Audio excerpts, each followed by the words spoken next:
many different capacities. Alan, who now lives in the Tablelands, has had many careers, including being a Northern Territory police officer. He was, in fact, my cattle station manager at Olivale in Cape York. It being he was a 2 p.m, the time for members' statements has concluded in accordance with Standing Order 43. Questions without notice. The Leader of the Opposition. Thanks, Mr Speaker. My question is to the Prime Minister. Can the Prime Minister confirm that the Morrison-Joyce government's so-called plan for net zero comes with net zero modelling, net zero costs beyond 2030 and net zero legislation? The Prime Minister. Thank you, Mr Speaker. I can confirm that our plan for achieving net zero emissions by 2050, Mr Speaker, the extensive plan that we've released, Mr Speaker, will achieve that, and we'll achieve that, Mr Speaker, by backing the decisions that Australians are making, particularly across our corporate sector, across, Mr Speaker, our scientific community, that understands the technological changes that will take place and that we will fund and support through the low emissions technology roadmap, Mr Speaker, and the many other initiatives that we've outlined as a government. That is what gets us to net zero by 2050.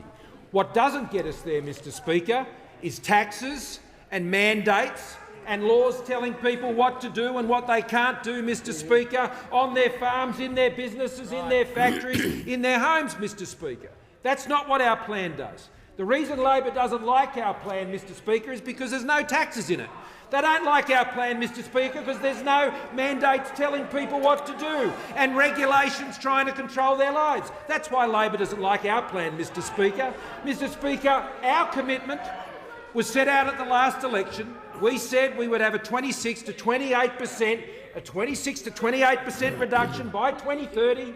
The Labor Party said 45% was the emissions reduction that should occur by 2030. The Australian people rejected that, Mr Speaker, but we note today, on the same logic that those opposite often put on those on this side of the House, today the Labor Party supported the member for Warringah for a 60% reduction. No, just say a 60% reduction, Mr Speaker. If the Leader of the Opposition can resume his seat, I was about to intervene. As I've made clear on numerous occasions, the Prime Minister needs to be relevant to the question. He wasn't asked about alternative policies. I've been lenient in terms of comparing and contrasting, but just to be very clear, it's not an opportunity to talk about what was voted on earlier today in terms of alternative policies.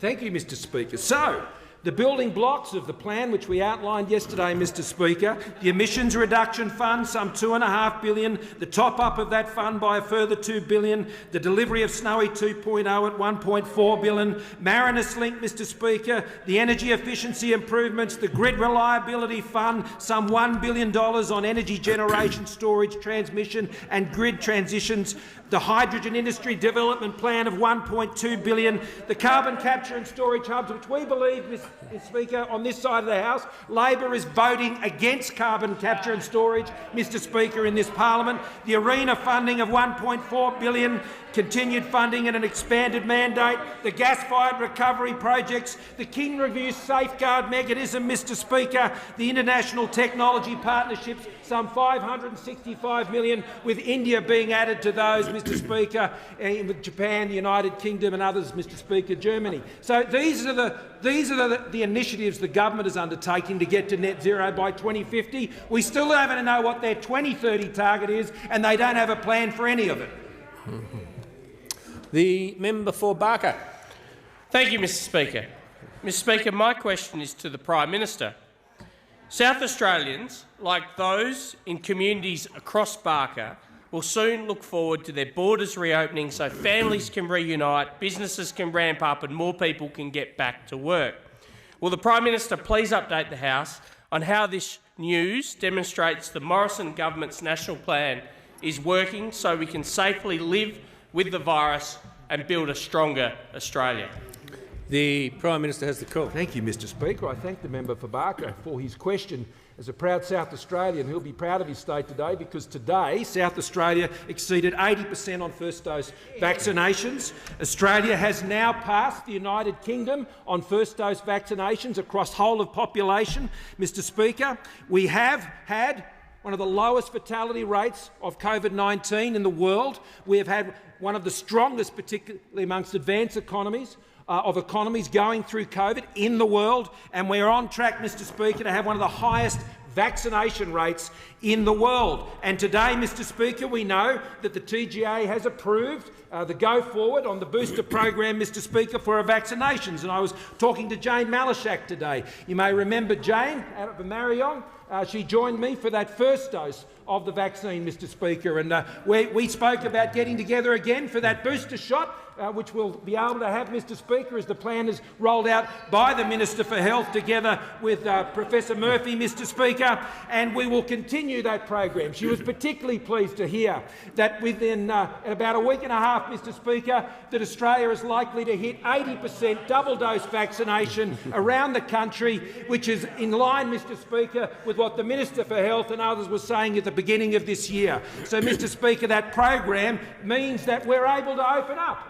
We're able to open up under the national plan, as the member for Barker was asking about, Mr Speaker, and South Australia has joined so many other states now in outlining their timetable to open up their state under the national plan, which is being achieved by those vaccination rates continuing to rise all around the country, and we want to see those rates rise, particularly in Queensland, Western Australia, Mr Speaker, and we'll continue to work with those states to achieve those outcomes. On Monday, Mr Speaker, Australians will be taking off again. Australians will be taking off as the international restrictions on travel by vaccinated Australian residents and citizens is lifted, and there's more than 500,000 Australians who have already downloaded their international vaccination certificate, Mr Speaker, which will enable them to do that.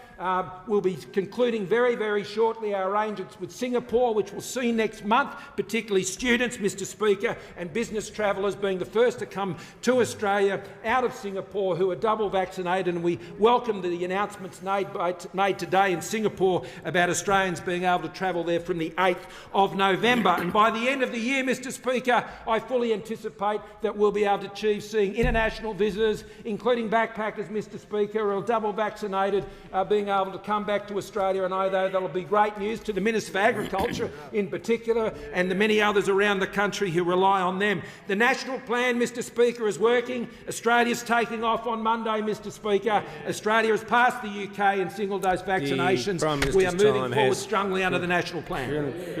The member for McMahon. Thanks very much, Mr Speaker. My question's to the Prime Minister. This morning, Treasury told Senate estimates it had not modelled the impact of the government's net zero policy.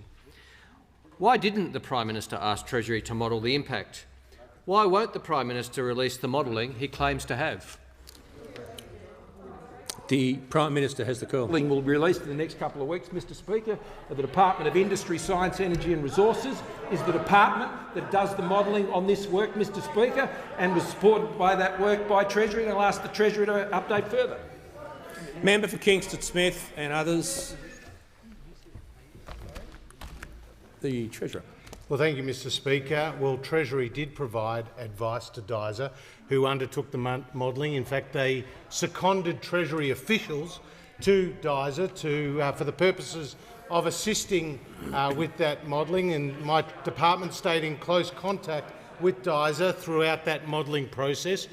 With respect to the advice that Treasury provided to DISA was about the risk premium of not joining the global consensus around net zero by 2050, and it was also about some of those long-run assumptions like population growth that was taken into account with respect to the DISA modelling. But the point I want to make, Mr Speaker, is that the Coalition, in the announcement of our plan to reach net zero by 2050, has put in place a practical and a responsible approach, joining a global consensus to take action recognising we need a global solution to what is a global problem.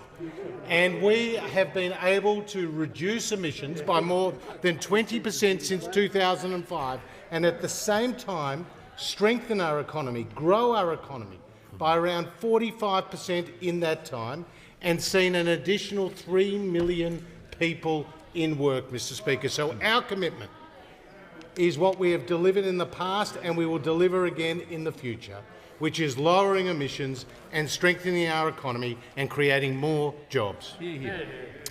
The member for Nichols. Thank you very much, Speaker. My question is to the Deputy Prime Minister. Will the Deputy Prime Minister update the House on how the Morrison-Joyce government is delivering both significant national infrastructure and local projects supporting our communities and regional economies? How will this benefit my home state of Victoria? And is the Deputy Prime Minister aware of any alternative policies? The Deputy Prime Minister. Well, Mr Speaker, I thank the honourable member for Nichols for his question and note the heritage of the area of Nichols, which is the home of Black Jack McEwen. And back in 1934 he actually entered Parliament and had a long and distinguished career, like the member for Nichols at both a state and a federal level, has had a long and distinguished career, and I know and we all hope that delivery that he's achieved for the people of Nichols continues on. Mr Speaker, it's continued on in a range of ways. He's been absolutely instrumental within the Nationals in driving for the Inland Rail, which was going through the member for Nichols seat, and incredibly important for places such as the stone fruit producers in the member for Nichols seat, or the dairy producers in the member for Nichols seat, or the industry and the benefits it got from further construction in the member for Nichols seat. When it's concluded, it will ease congestion, removing 200,000 truck movements each year. It will reduce carbon emissions by 750,000 tonnes each year. One inland rail train carries the equivalent of 110 B-double trucks. And this is the sort of thing, this is the sort of inspiration, this is the sort of development which is so important in achieving a task that we're smart enough to put the investments into the things that achieve a task and also advance the lives of regional people. Now, the member for Nichols has not only been a great champion for the big projects, he's also been a great champion for the smaller projects. And the Shepparton City Council, Maud Street Mall redevelopment, part of the social infrastructure, he was absolutely at the forefront of that, working with Mayor Kim O'Keefe. He also was instrumental, especially in the Echuca-Moama Bridge. That was a massive project, and with the member for Riverina, they drove forward on that massive project. It was $320 million is that project. That's not the sort of development you get if you're relying on people who are basically, when you take away Lingiari, only represent about 150,000 square kilometres of this nation, while we represent about over 5 million square kilometres of this nation.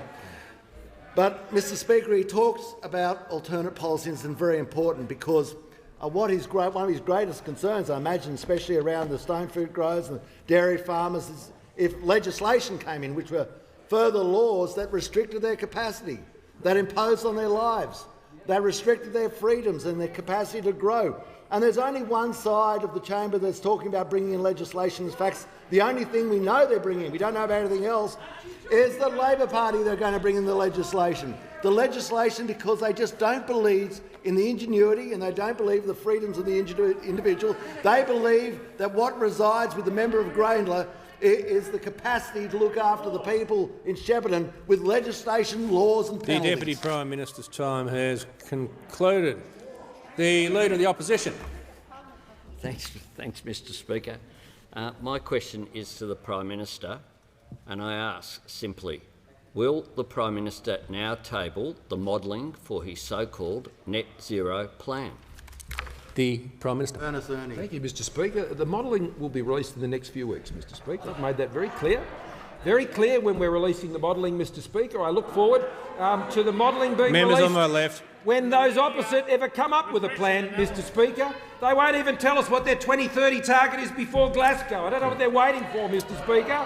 I know what our target is. Our target that we're taking, Mr Speaker, is 26 to 28%. talking about our policies. Yes, it's okay, and I know what the question was too, which was very specific, and it was very short, and it doesn't take me long to remember it. 26 to 28%, Mr. Speaker, is what our target is. That's what we took to the last election, and we're going to beat that target. And that's what I'll be telling people in Glasgow under our nationally determined contributions, that we expect for that to fall by 35%, Mr. Speaker. The Prime Minister will resume his seat. The Leader of the Opposition on a point of order. Yes, Mr. Speaker. It was a very, very specific question, and the Prime Minister is not being relevant. No, I just to asked it. It goes to the modelling. Yeah, Will he table it? I do just say there's an opportunity to briefly refer to the plan, but there's not an opportunity. I mean, the question was, would the Prime Minister table the modelling for his net zero plan? The Prime Minister's absolutely answered that question in saying it'll be released publicly in a few weeks' time, and he's had the opportunity to reflect briefly on the policy, but it's not an opportunity for the next 2 minutes to simply talk about the policy when he's only asked one question. The Prime Minister. Thank you, Mr. Speaker. So yes, Australia has already achieved a 20% reduction in our emissions since 2005, which has seen also our economy grow by 45% over that same period of time.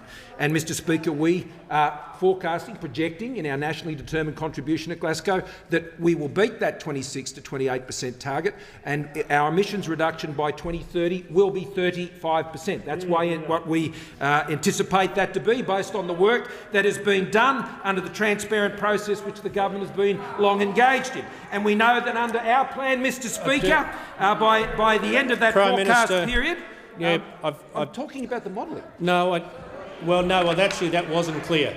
I was about to make that point. Okay, but if you're talking about the modelling, you need to make that clear. That shows, Mr. Speaker, that under our plan, GDP's up 1.59%. Under our plan, it's about $2,000 per person better off a year, Mr. Speaker. Under our plan, Mr. Speaker, we are seeing a 5.6% increase in investment. That's what our plan's doing, Mr. Speaker. We've looked at that. We've wrestled with these issues. We've worked through these issues, and we want to be assured.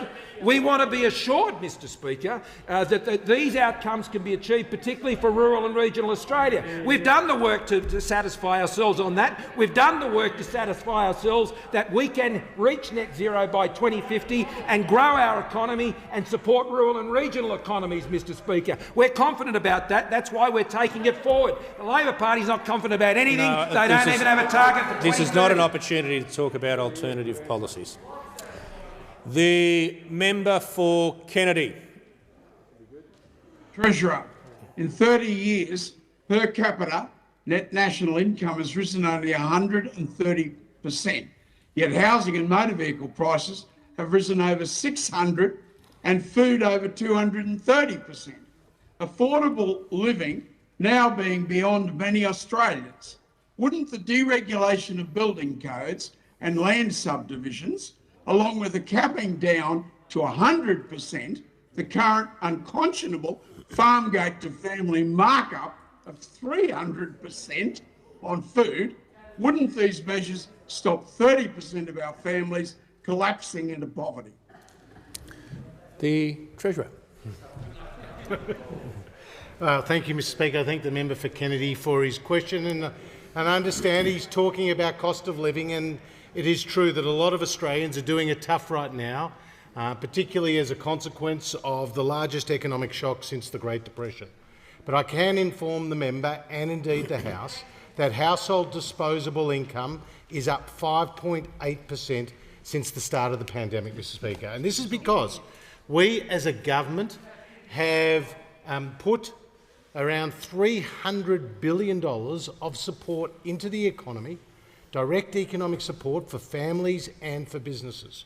And in the budget this year, I announced a number of other measures that go to the heart of cost of living. Indeed, since the pandemic, we have cut taxes by about $24 billion for Australians, Mr. Speaker. But in the budget, we had $9.7 billion in childcare support. We, in the budget, had $9 billion for an additional support for JobSeeker, with the single largest increase since 1986, Mr. Speaker. We had about $9 billion for homelessness and for housing. Programs like Home Builder, but also Commonwealth Rent Assistance, which is so important. And so these programs are supporting the economy and supporting households who, as the member points out, are doing it very tough. But we can only invest in these measures when we have a strong economy. And I can tell the House that Australia is one of only 9 countries in the world to have a AAA credit rating from the 3 leading credit rating agencies. And we know that when we came to government, unemployment was at 5.7%. Today, it's 4.6%, with unemployment gone below 5% for the first time in a decade. So I say to the honourable member, we as a government are committed to driving down taxes, to put more money into people's pockets, and to try to ease the cost of living with the investments that we're making in the energy sector, which has seen energy prices come down by around 10% from their peak. So whether it's childcare, whether it's housing, whether it's job seeker support for those who are out of work, whether it's our energy investments, we are focused on driving down the cost of living for all Australians. The member for Herbert has the call. My question is to the Treasurer. How is the Morrison government's proven record of delivering tax cuts for businesses and families, strengthening our economic recovery and helping to drive unemployment to its lowest level in a decade? And is the Treasurer aware of any alternative policies? The Treasurer has the call. Well, I thank you, Mr Speaker, and I thank the member for Herbert, and I thank him for his service to Australia in the Australian Defence Force, Mr Speaker.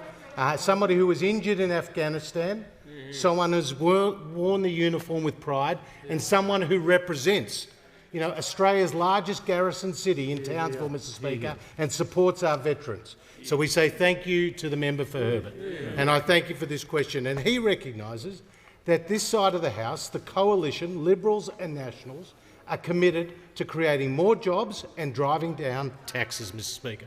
Now, when we came to government, unemployment was 5.7%. Today it's 4.6%, and 1.4 million additional jobs have been created since we came to government. And when it comes to lower taxes, we have legislated through the parliament around $300 billion of income tax cuts. That means if you're a teacher in Townsville on $60,000, you are paying $6,480 less tax under our government as a result of the measures that we have passed on this side of the House. And if you're a small business with a turnover less than $50 million, you've seen your tax come down to 25% from 30%. And immediate expensing and the loss carry-back measures have seen an increase in investment across the country. In terms of machinery and equipment investment, we've seen about a 20% increase as a result of the business investment incentives that we have supported on this side of the House. So we're delivering lower taxes and we're delivering more jobs. And on top of that, we're investing in infrastructure, programs like Snowy 2.0, which are going to support around 5,000 jobs, and programs like the Western Sydney Airport, which will support around 11,000 jobs, and other programs like Inland Rail, Mr Speaker, which will support more than 20,000 jobs. And some very important infrastructure projects which are creating jobs and driving up productivity. Now, I'm asked, are there any alternative policies to our approach to create more jobs and to lower taxes? Well, we know that those opposite support higher taxes, because they went to the last election with $387 billion of higher taxes, and the member for McMahon told Australians, if you don't like our policies, don't vote for them. And they took him literally, Mr Speaker. They took him literally. But now we know the member for Rankin is cooking up a family tax. Mr Speaker, on family businesses, 300,000 of them. A $27 billion tax on family businesses, Mr Speaker, that will leave businesses worse off as a result of Labor's addiction to high taxes. So we on this side of the House are committed to creating more jobs and lowering taxes for all Australians. The Leader of the Opposition. Thanks, Mr Speaker. My question is to the Prime Minister. What is the reason why he says he's releasing the modelling in a few weeks rather than now? Don't Australians deserve the right to see it? The Prime Minister. Of course, Mr Speaker, we'll be fully transparent about the policies as we have been, Mr Speaker, and we will release that modelling in the next few weeks. That's exactly what we'll do. The member for Moncrieff. Thank you, Mr Speaker. My question is to the Minister for Health and Aged Care. Will the Minister please update the House on Australia's vaccine program, including how booster vaccines will continue to protect Australian lives and livelihoods? The Minister for Health and Aged Care. Thank you very much, Mr Speaker, and I want to thank the member for Moncrieff. I had the privilege of visiting with her the TRICARE aged care facility at Mermaid Beach, and not that long before they had a positive case amongst one of their groundskeepers. All of the staff were doing their best, and all of the residents had been offered and given double vaccination for everyone who was willing to receive it. And that provided very important protection at a very important time. And that threat, which we've seen around the world, continues. Again, over 400,000 cases in the last 24 hours worldwide of COVID-19, and sadly 8,500 lives lost. And we are closing, very sadly, on more than 5 million lives lost worldwide officially, with the real rate likely to be far higher than that. Against that background, one of the things that we've sought to do is to ensure that we have as many Australians vaccinated as possible. And what we're seeing now is that across the country we are on the cusp of an 87.5% first dose and a 75% second dose rate. That second dose rate is climbing, and the first dose rate is continuing to increase around the country. South Australia, as the Prime Minister has said, has passed the 80% first dose rate today. Other states are closing on it, and already we have the ACT, New South Wales and Victoria with more than 90% of first doses around the country. In particular, we're now at 34.8 million doses around Australia, and what that means is that there is just over 1 million Australians to come forward to have their second doses to achieve that 80% national mark. And so we're on track and we're achieving that. And as General Fruin said on Sunday, there's enough vaccine in the country to ensure that every person who seeks to be vaccinated, whether first or second, has that opportunity. And today, the TGA has approved a booster shot, a third dose for those once they've reached 6 months or more, and that's available, and it will be available to all those who seek it. That vaccine is ready, and what that means is that we will have one of the highest vaccination rates in the world, one of the most recently vaccinated populations, and one of the earliest countries in the world to have a whole-of-population booster program subject to the final advice by ATAGI. All of these things are coming together to provide protection for Australians, to give us some of the highest protection in the world, but also to allow that roadmap. And that roadmap takes form with, on the 1st of November, Australians being able to regain their freedoms and leave the country.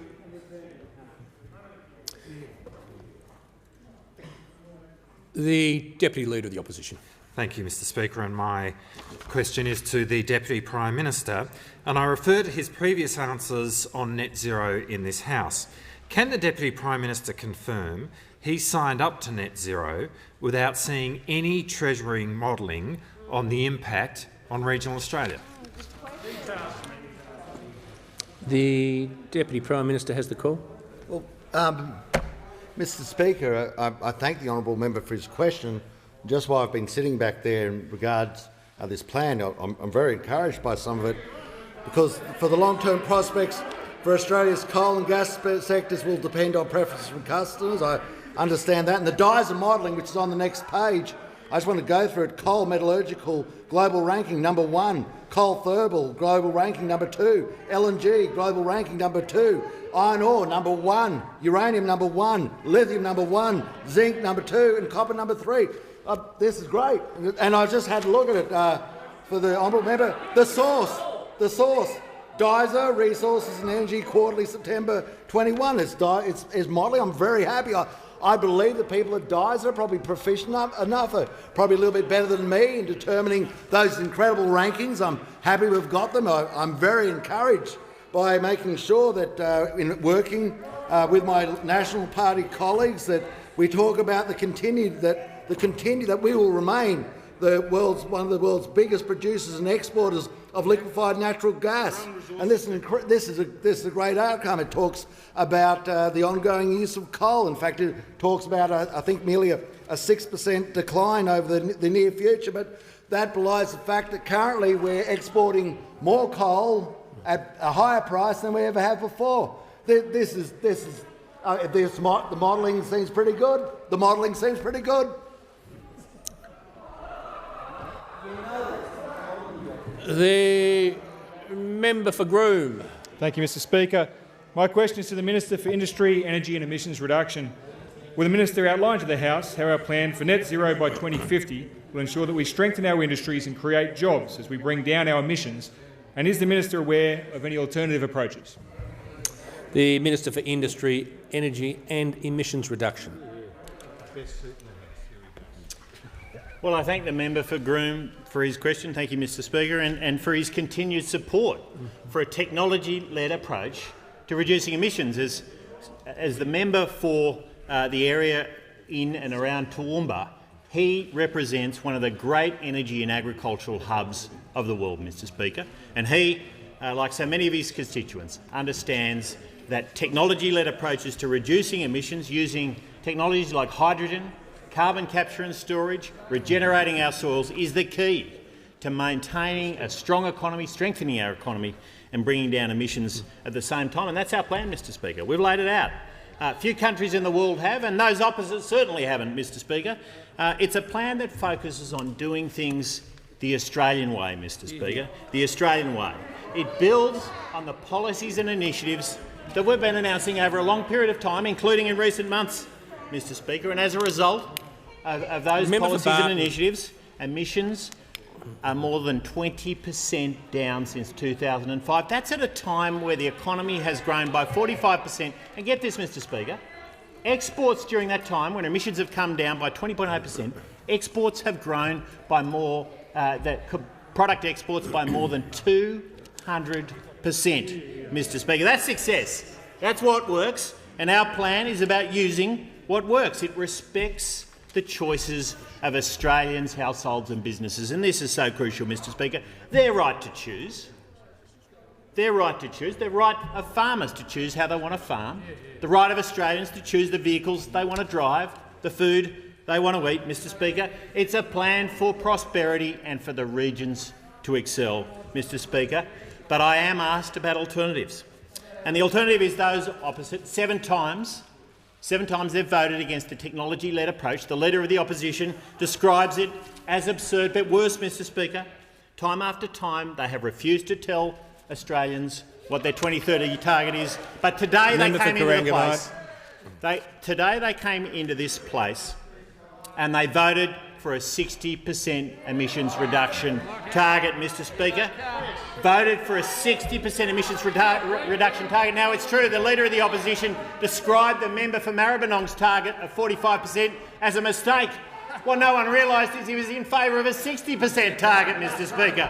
A 60% target. And he needs to explain which industries will be destroyed, which cattle are going to go, which mines are going to be closed, which industry is going to disappear, Mr Speaker, which regions are going to be destroyed. They need to explain all of this, Mr Speaker. Well, we've laid out our plan as technology-led, as for the prosperity of Australia and Australians, Mr Speaker, and it respects the choice of all Australians.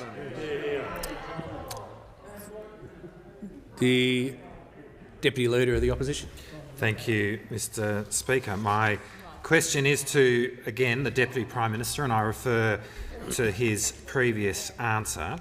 Is the Deputy Prime Minister aware that the document that he was quoting from is not the modelling document? I ask again, can the Deputy Prime Minister confirm that he signed up to net zero without seeing the Treasury modelling on the impact on regional Australia? The Deputy Prime Minister has the call. Well, Mr Speaker, I thank the honourable member once again for his question.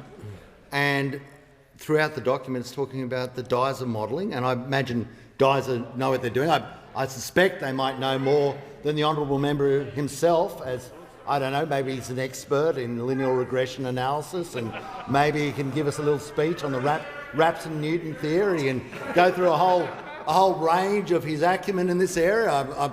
But I'm suspecting, I'm going way out on a limb here, that DISA knows more than he does. So I'm very encouraged. And of course we went through it. We diligently went through a full process of making sure that we went into bat for regional Australia, because the one thing we were looking for was to making sure that there was no legislation like you're going to bring forward and legislate out the workers in the Hunter Valley and legislate out the workers in central Queensland and legislate out the jobs from Newcastle and legislate out the towns of Muswellbrook and Singleton. It was very important that we made...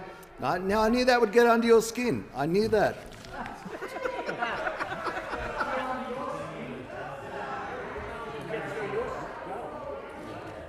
Well, I hadn't even asked him to resume his seat, but anyway, have you finished? No. No, go on. I thought you were say good day to me. And I didn't want to say good day to him, so I just took a break for a second. But what is really maybe important... you can do that outside the House, eh? What's really... I'll take your advice, Mr. Speaker. And I was looking at this. This is great. Australian lithium exports could grow from $1 billion in 2020 to $10 billion by 2050. $34 billion a year further refined. Now, that's a good idea. And the Prime Minister and myself, are you coming up this time no, to the say Deputy Prime Minister can resume his seat.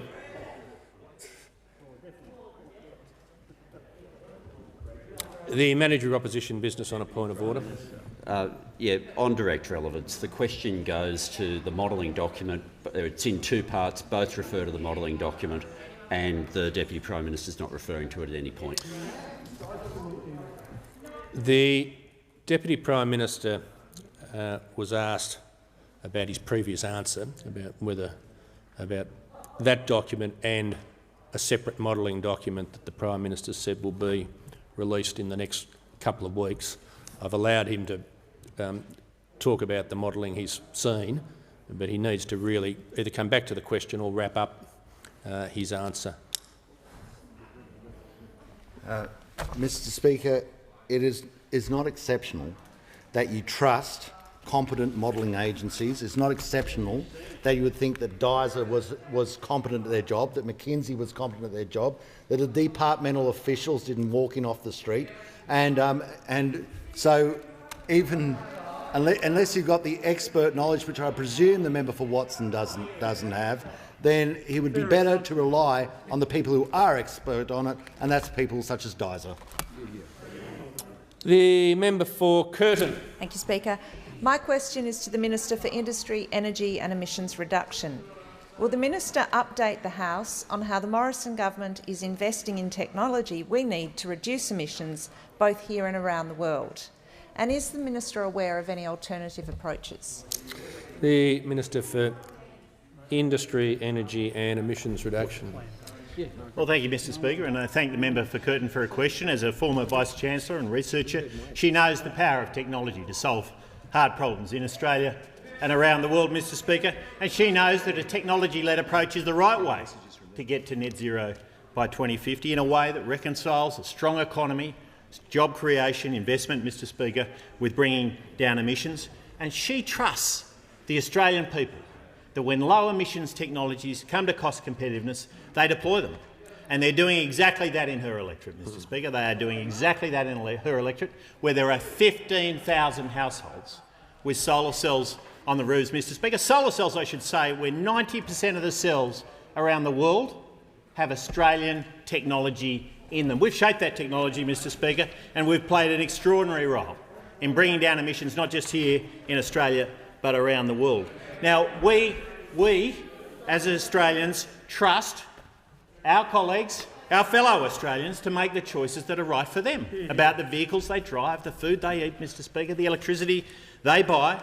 And we know that low emissions technologies, when they make sense, when they're cost competitive, they'll adopt them. And that's why we're focused on reducing the cost of those technologies to bring them to the point where Australians deploy them because it's in their interest. Now, that includes technologies like carbon capture and storage, Mr Speaker, and we've developed an emissions reduction fund methodology we've announced in recent months so that we can credit abatement from new carbon capture and storage projects. We've committed $250 million to carbon capture and storage hubs. We know that'll provide up to 1,500 jobs, Mr Speaker, nearly all of which will be in regional areas. But it's not just us, Mr Speaker. It's not just us. Joe Biden, the US President, of course, has said that the US will double down on carbon capture and storage. The IPCC and the IEA have said this is a critical technology for the world to meet net zero goals, Mr Speaker. The UK is investing $1 billion in carbon capture and storage, which will reduce their emissions by 20 to 30 million tonnes per annum, Mr Speaker, but I am asked about alternatives.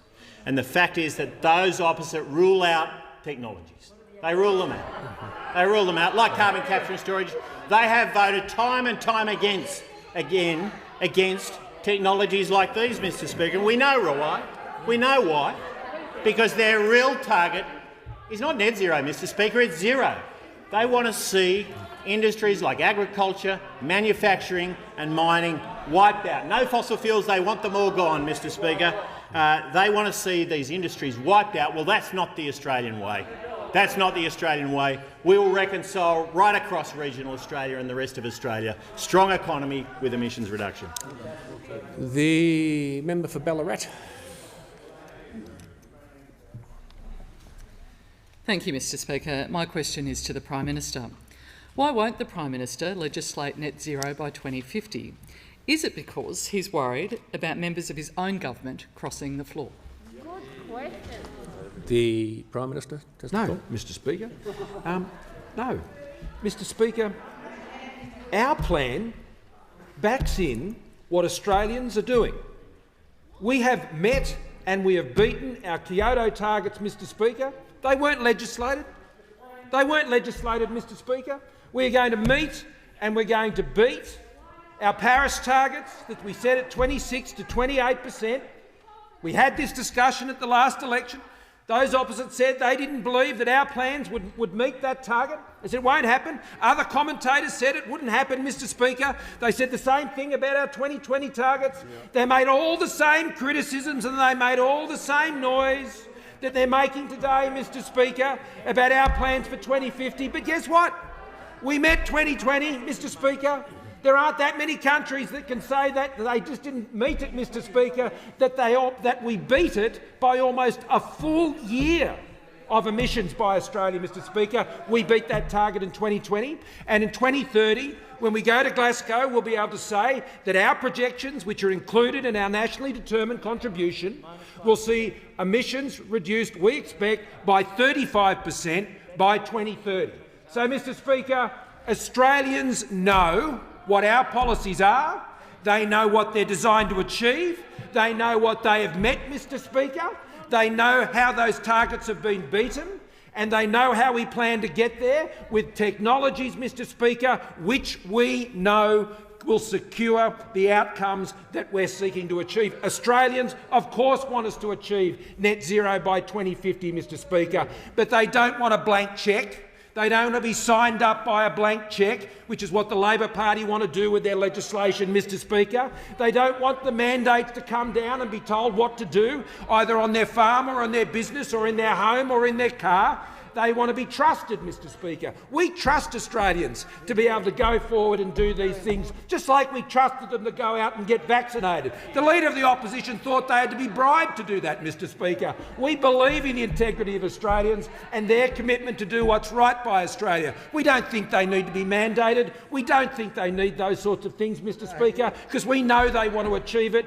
and we know that's true because we've already seen emissions fall by over 20%, Mr Speaker, on 2005 levels, and at the same time our economy has grown by 45%. We've got 1 million people back in jobs in manufacturing in this country, Mr Speaker. Under Labor, 1 in 8 jobs in manufacturing gone. And on electricity prices, Mr Speaker, under our government on the latest inflation figures, they've gone up by 3%. since we were elected. Under Labor, they went up by 101%, Mr Speaker. The member for Cowper. Thank you, Mr Speaker. My question is to the Minister for Agriculture and Northern Australia. Will the Minister outline to the House how the Morrison-Joyce government's technology-driven approach to reducing emissions, which includes its significant investment in protecting and improving Australia's ancient soils, will ensure our agriculture industry can continue to grow and thrive? The Minister for Agriculture. Well, thank you, Mr Speaker. I thank the member for Cowper for his question. He represents a very rich agricultural region. He understands the important role that agriculture will play not just in this technology roadmap in reducing emissions, but what it's already achieved. The agriculture and land sector have reduced emissions by over 55% since 2005, but we've increased agricultural production from $36 billion to over $73 billion over that same period. We've done that through investing in technology, and more importantly through our soils. 95% of what we produce in the agriculture sector comes from our soils. And there is a symbiotic relationship between our soils and reducing carbon, because the more that we can put into our carbon we can put into our soils, the better agricultural produce that we produce. And so we are putting investments through our national soil strategies to make sure that we can abate more carbon through our soils and increase agricultural production. That is common sense. That is what this plan is about.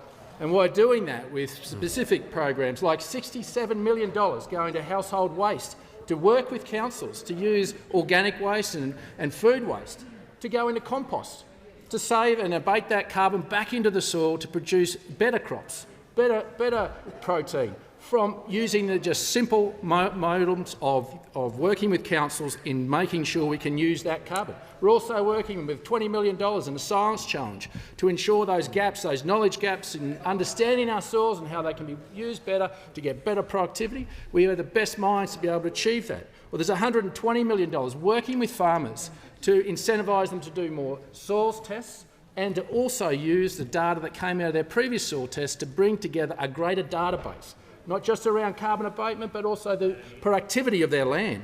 $54 million, and also having boots on the ground, extension officers working with farmers through that data to be able to understand what their management practices should look like.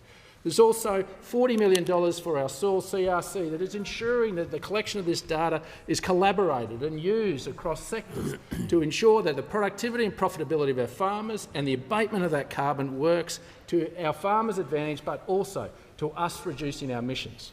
We're also working through the Minister for Energy with over $36 million in the Soil Challenge to crack the code of reducing the cost of a soil carbon test, to bring it down from over $30 a hectare to $3 a hectare.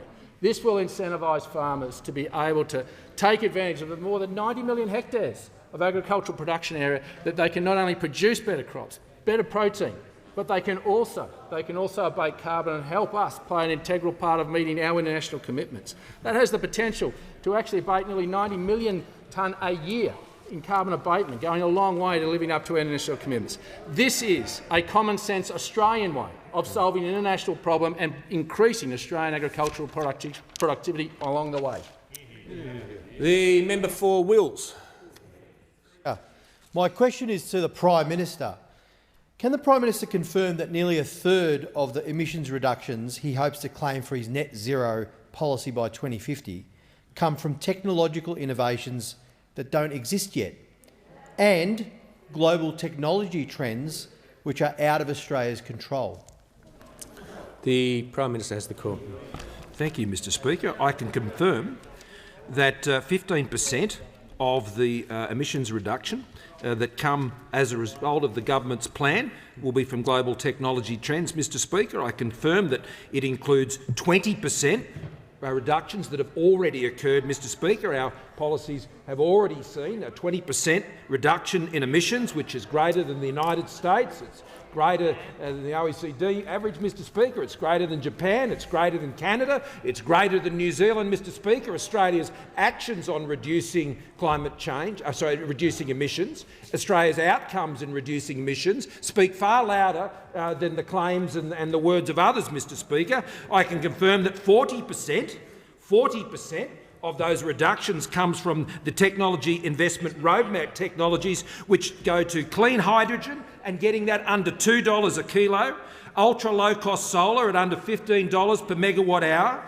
energy storage getting that under $100 per megawatt hour, low emission steel and aluminium steel production under $700 per tonne and a million under $2,200 per tonne, that we can get carbon capture and storage, something opposed by the Labor Party, Mr Speaker, down to under $20 per tonne of CO2. The Leader of the Opposition interjects, Mr Speaker. He says it's not true. Well, if that's not true, Mr Speaker, why is he voting against it in the Senate with the Labor Party, Mr Speaker? The Prime Minister will resume his seat. The Manager of Opposition Business on a point of order. Yeah, on direct relevance. Abolish the fund. Hey, the Leader of the Opposition. Fraud. Leader of the Opposition. I'm trying to hear the Manager of Opposition Business. On direct relevance, the question goes to two parts of that document. He's not referring to either of them at the moment. It goes to the global technology trends part of it and the technological innovations that don't exist yet. He's now going to other sections, and that's where he's been spending most of his answer. Yes, no, the Prime Minister's been referring to a number of things in the answer. The question asked him to confirm those two things, so in the time available, I'm just going to ask the Prime Minister to just come back to the question. Mr Speaker, I was outlining the entire emissions reduction, of which those other two factors sit within the context of. So I said 40% is on those technologies we're already funding and supporting through the lower emissions technology roadmap, Mr Speaker. There is 10 to 20% on international and domestic offsets. And, Mr Speaker, there is up to 15% on further technology breakthroughs. And I say to the Leader of the Opposition of the Labor Party, what have they got against technology, Mr Speaker? Why do they not have a confidence that in the next 30 years, that in the world today, Mr Speaker, we will not see technology breakthroughs which will ensure that we'll be able to close the gap? If that's the case, they should never use one of these because they don't believe they exist, Mr Speaker. An iPhone would never have been existing if it was based on the assumptions of the Leader of the Opposition. He wouldn't think any of these things had happened. We wouldn't have had a COVID vaccine, Mr Speaker, because it hadn't been developed 2 years ago, not even 1 year ago, Mr Speaker, or not much more than 1 year ago. So, Mr Speaker, yes, it's true. I have more confidence in technological innovation and science, Mr Speaker, than I do in taxes and regulations put on the Australian people by the Labor Party. The member for Ford has the call. Well, thank you, Mr Speaker. My question is to the Minister for Communications, Urban Infrastructure, Cities and the Arts, representing the Attorney-General. Will the Minister please inform the House how the Morrison government's strong record on online safety will be further supported through online privacy reforms? The Minister representing the Attorney-General. Well, I do thank the member for Ford, who's got a long-standing commitment to keeping Australians safe, including safe online, as well as when they interact in the physical town square.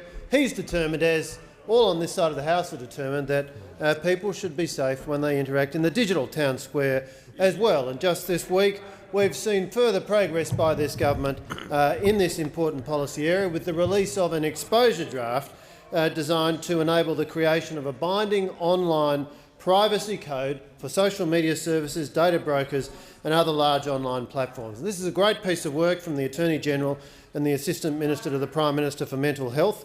It's designed to provide Australians with more transparency and more control about how their personal information is being handled.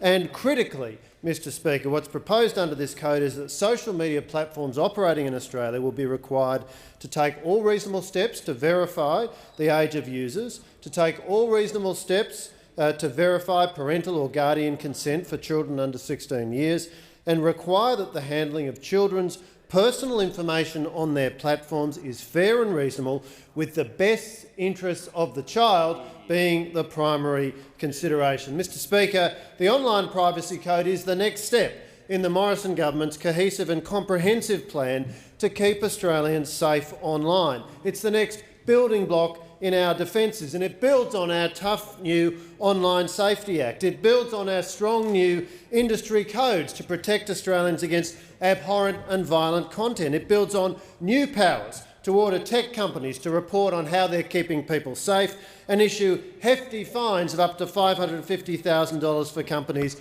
if they don't respond. It builds on our successful cyberbullying scheme for children. It builds on the 25,000 times our school toolkits have been downloaded. It builds on professional teacher programs that have reached 5,300 educators. It builds on our world-first adult cyber abuse scheme. It builds on the $15 million we provided for extra investigators to support victims of abuse. It builds on our new powers for the eSafety Commissioner to unmask anonymous trolls. It builds on takedown powers for intimate images shared online without consent. It builds on a $125 million funding commitment for the eSafety Commissioner over the next 4 years. It builds on our commitment to develop technology to support women in finding intimate images put up without their authority in the darkest places of the web. It builds on our achievement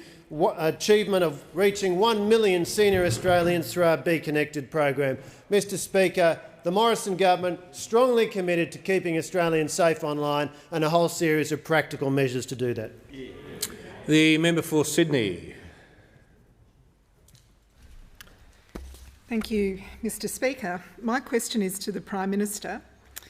Can the Prime Minister confirm he committed $13 million of taxpayers' money to advertising his climate policy before he even had one? Can the Prime Minister confirm that the only jobs created by his policy so far are for the Minister for Resources and advertising executives? Why is it always about spin and never about substance from this Prime Minister? The Prime Minister has the call. No, Mr Speaker, the member's question and the presumptions in it are false.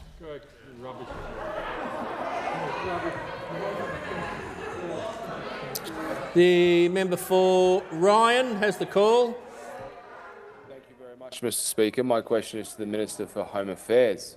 Will the Minister please update the House on how the Morrison government is backing our law enforcement agencies to tackle the evil crime of child abuse and to make our communities safer? The Minister for Home Affairs.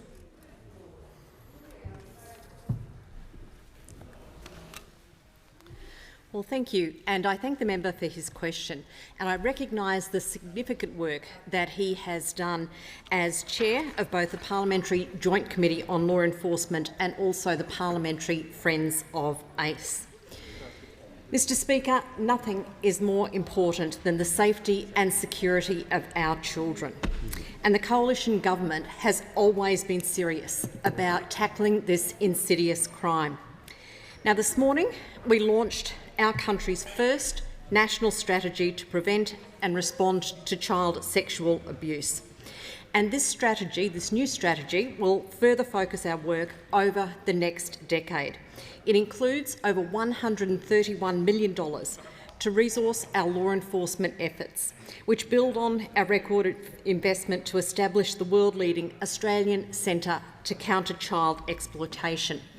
Now, sadly, last year alone, the Centre received over 22,000 reports of child sexual exploitation.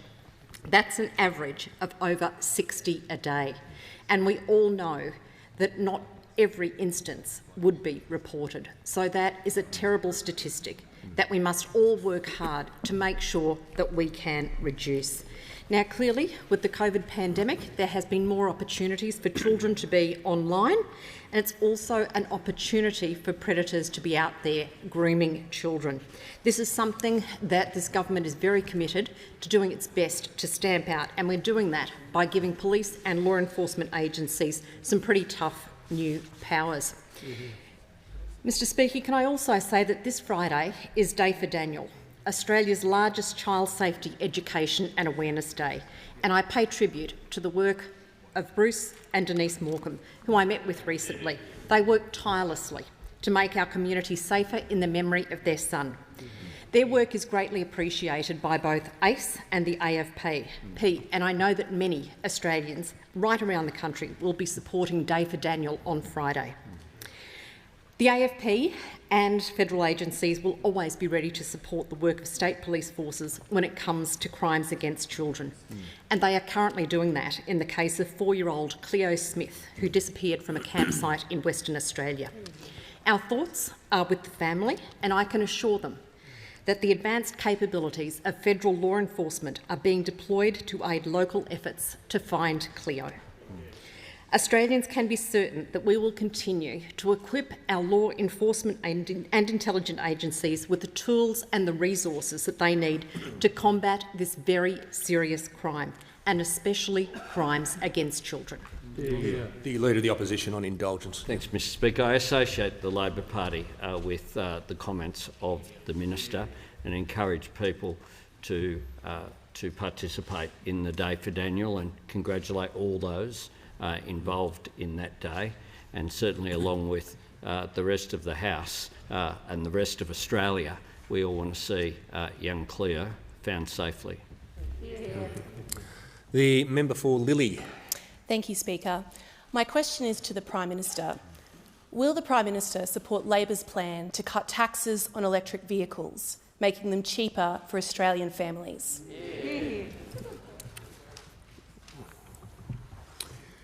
The Minister for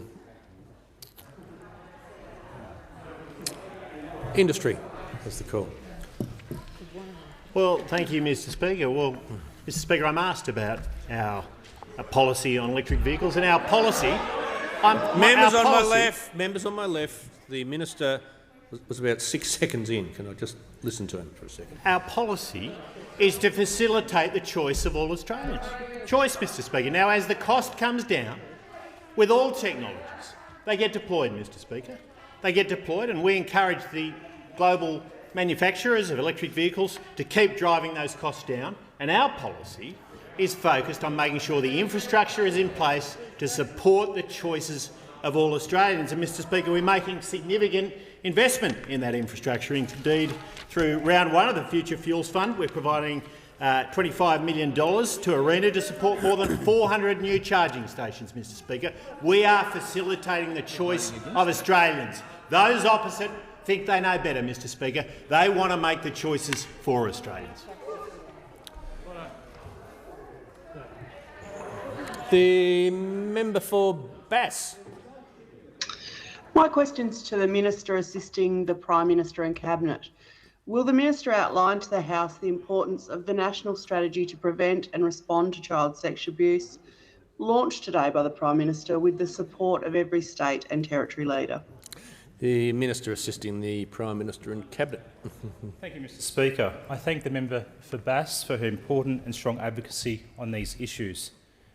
As someone who can only imagine the lasting impact of these heinous crimes against children, I've been rocked with what I've learned as the Minister responsible for the National Office of Child Safety.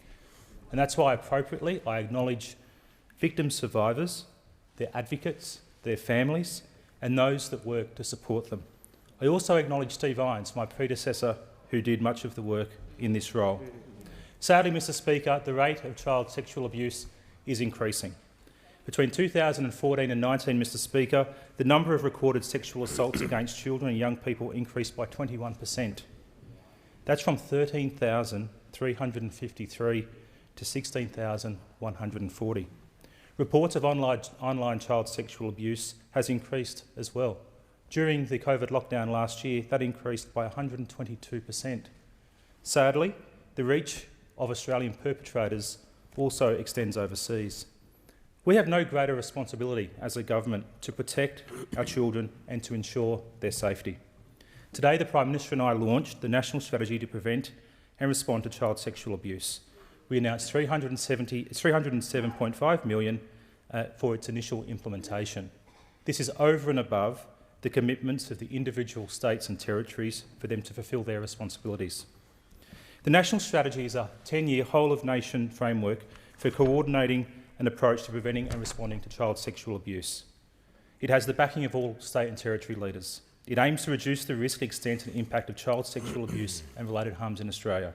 There are 5 key themes: awareness raising, education and building safe kids' cultures, supporting and empowering victims and survivors, enhancing national approaches to children with harmful sexual behaviours, offender prevention and intervention, and improving the evidence base.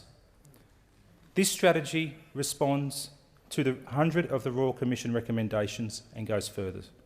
Since 2018, the National Office of Child Safety has been consulting extensively to develop the strategy. These consultations built on the Royal Commission findings and the experience of victims and survivors. The bulk of the consultations in relation to the strategy occurred between 2018 and 20. Consultations throughout 2021 focused heavily on how government and non-government agencies would implement the finalising of the strategy's vision and objectives. The national strategy recognises that every child and young person has the right to be protected and to be safe from sexual abuse. It recognises those who have experienced child sexual abuse are still dealing with the impacts. It recognises that everyone has a role to play to respond to and to prevent child sexual abuse. The member for Eden-Monaro. Thank you. My question is to the Deputy Prime Minister, and I refer to his previous answers on net zero in this House. Given the Deputy Prime Minister has described climate change as, I quote, just the biggest scam that this nation has ever seen concocted, what can we expect the Deputy Prime Minister to say about Glasgow and net zero when he becomes acting Prime Minister tomorrow night? The Deputy Prime Minister. Well, I thank the honourable member for a question. I must admit I have to go a long way back to find that quote, but I'm happy for you to provide it to me. But what is really important is that when the Prime Minister goes to Glasgow, he'll be able to clearly point out that we will not be legislating any of the people in your electorate in Eden-Monaro out of a job. We won't be doing that. We'll be making sure the dairy farmers in Eden-Monaro are not legislated out by a form of legislation that your side of the House won't even tell us about. You won't tell us about your legislation. So I presume that the people in Eden-Monaro, the dairy farmers, will be concerned that the Labor Party legislation may go towards such things as methane emissions from your dairy herd. And that would be a big concern to the people of Bega, to know that the prospect of legislation that goes into the hearts of every coffee shop up and down Bega that could have the expectation of the reduction of farming income for the people of Bega is being proposed by the party that you are a member of. Because we'll be saying quite clearly that we make sure that there is no legislation that imposes on the freedoms and takes the place of the ingenuity that always resides with people who have taken us to a point where we have met and beat every target that we have had before us. Met and beat every target that we had before us. So when the Prime Minister goes to Glasgow, he will also know that the coalition are 100% behind the plan that he has brought forward. And we will also say, because I was looking through it, in Appendix 6, it was talking about the expansion of uranium mining and how important that is, how important that industry is. And we will be standing behind that. And I know, well, actually, I don't know whether the Labor Party support, well, actually, you don't really support the coal mining industry and you don't really support the mining industry. And I'd say that other people who are watching Glasgow will be very concerned. They'll be very concerned about the legislation that brings in the laws that outlaws the prospects of regional Australia. They'll be very concerned if that was ever to be brought about by the legislation that your side of the House proposes. The member for Mallee. Thank you, Mr Speaker. My question is to the Minister for Regional Health. Will the Minister update the House on the progress of the Morrison-Joyce government's COVID-19 vaccine rollout in regional, rural and remote Australia? The Minister for Regional Health.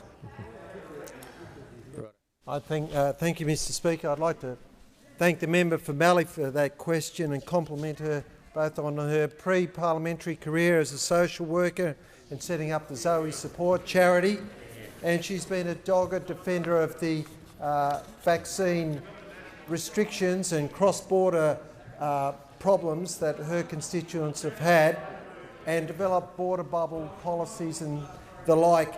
Now, the seat of Mallee, a massive electorate like many in Australia, the size of Ireland, has, like other places in regional Australia, had multiple primary care sites, 90 in total, along with the help of the Flying Doctor Service, the AUSMAT teams, the Defence Vaccine Outreach teams, to get comparable rates, and areas in her electorate have over 90% in some areas, first doses. But in the last week, 4,000 people in Mildura, the heart of Mallee, got themselves vaccinated. So the completed doses rate has gone up to 73%. Now, both in the outbreak in Western New South Wales and in Northern Victoria, rapid antigen tests have been really helpful bit of technology to rapidly isolate and get answers in these regional far-flung places. And I can confirm to the member and other members in regional Australia, I've been in touch with the major retailers, Coles, Woolies, IGA and the Pharmacy Guild, and they have assured me that regional Australia will be getting rapid antigen tests that people can use at home or in the workplace without a medical professional at the same time as the rest of Australia. Now, unfortunately, in some areas in regional Australia, the vaccination rate among some of the more remote communities with high numbers of Indigenous haven't been as good. There is a lag in them catching up, but just in this last little period, in the week or so, 3.9% of the Indigenous population that hadn't been vaccinated have. So the message is, if you are not vaccinated yet, it's never too late. You can get, going forward, you'll be able to get a booster dose, or if you haven't been vaccinated, you can get it from your GP or your pharmacy or one of the hubs, and there is rapid antigen tests coming to help manage stuff. So regional Australia, you're well looked after as we open up and get our life back. Thanks. The Prime Minister. Thank you, Mr Speaker. I ask that further questions be placed on the notice paper. There's papers. Yeah, they're coming. Why don't we just... Yeah, they're on their way. And then we've got a personal explanation remotely.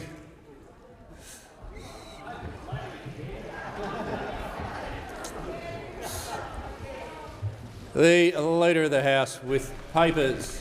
Mr Speaker, documents are tabled in accordance with the list circulated to honourable members earlier today. Full details of the documents will be recorded in the votes and proceedings. Thank the Leader of the House. The member for Lyons had indicated he wished to make a personal explanation.